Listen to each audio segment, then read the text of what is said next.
বর্তমান সময়ে দিনী পরিবারগুলোতে শুধু ঘোরাফেরা ও বিনোদনের উদ্দেশ্যে বিভিন্ন রেস্টুরেন্টে যাওয়ার একটা প্রবণতা দেখা যাচ্ছে। এটা প্রথমত তাকওয়ার খেলাফ।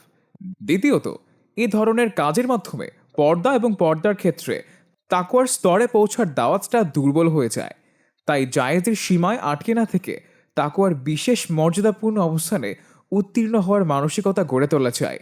তবে মৌলিকভাবে এটাকে শরীয়ত নিষিদ্ধ করেনি, বরং কখনো কখনো প্রয়োজনের কারণে রেস্টুরেন্টে খেতে হয়। দূরে কোথাও সফরের সময় পথিমধ্যে খাবারের সময় এলে এমন প্রয়োজন দেখা দেয়। তবে এক্ষেত্রে সমস্যা হলো অনেকেই পর্দার ব্যাপারে গাফলতি করেন। এতক্ষণ পূর্ণ পর্দার সাথে থাকলেও রেস্টুরেন্টে ঢুকে মুখের নিকাব সরিয়ে ফেলেন। ফলে হোটেলের ওয়েটারদের পাশাপাশি অন্যান্য লোকদের সামনে পর্দাহীন হয়ে যেতে হয়। আবার কেউ কেউ পেছন ফিরে বসেন যাতে কেউ না দেখতে পারে, কিন্তু ওয়েটার যখন খাবার নিয়ে আসেন তখন মুখ খোলাই থাকে। এইসব ক্ষেত্রে পর্দার সুরত হলো এখন অনেক এলাকাতেই নারীদের নিয়ে খাওয়ার জন্য কাঁচ ঘেরা বা পর্দা ঘেরা আলাদা জায়গা থাকে। তাই কোথাও খেতে গেলে এমন রেস্টুরেন্ট খোঁজা।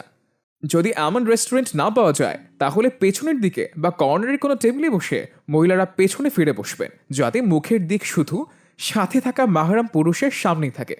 এরপর মুখের নিকাব হালকা সরিয়ে খাবার খাওয়া যাবে, অথবা চাইলে সতর্কতার সাথে এটাও করা যায় যে মুখের নিকাব উঠিয়ে খাবার খাবে। তবে ওয়েটার খাবার নিয়ে এলে টেবিলের সামনে আসার আগেই সাথে থাকা মাহরাম পুরুষ খাবার নিয়ে টেবিলে রাখবেন, যাতে ওয়েটার নারীর মুখ দেখতে না পারে। বই পর্দা গাইডলাইন, উমেদ প্রকাশ থেকে প্রকাশিত। আসমানের আয়োজন, দুনিয়ার আবেশে আসমানের আয়োজনে।